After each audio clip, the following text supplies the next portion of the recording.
চলুন আজ একটা নতুন ইংরেজি শব্দ শেখা যাক। এগিয়ে যাওয়া মানে তো আমরা জানি প্রগ্রেস, তাই না? কিন্তু কোনো কিছু যখন উন্নতির বদলে পিছিয়ে পড়ে, তাকে কি বলে? সেই শব্দটা হলো রিগ্রেস। উচ্চারণটা খেয়াল করুন, রিগ্রেস। এর মানে হলো আগের কোনো অবস্থায় ফেরা, যা সাধারণত ভালো কিছু না। মনে রাখতে হবে, রিগ্রেস শব্দটার মানে প্রায় সবসময়ই একটা খারাপ পরিবর্তন বোঝায়। আচ্ছা, একটা গল্প দিয়ে ব্যাপারটা সহজে বোঝা যাক। রহিম সাইকেল চালানোয় উন্নতি করছিল, কিন্তু একদিন সে পড়ে গিয়ে ব্যথা পেল।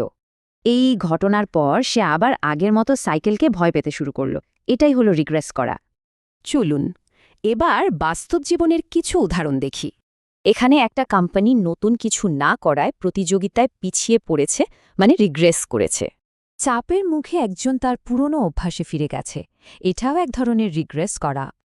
আর এখানে বলা হচ্ছে একটা নতুন আইন সমাজের উন্নতিকে পিছিয়ে দিতে পারে। তো শব্দটা মনে রাখার উপায় কি? এই সহজ ধাপগুলো বেশ কাজের।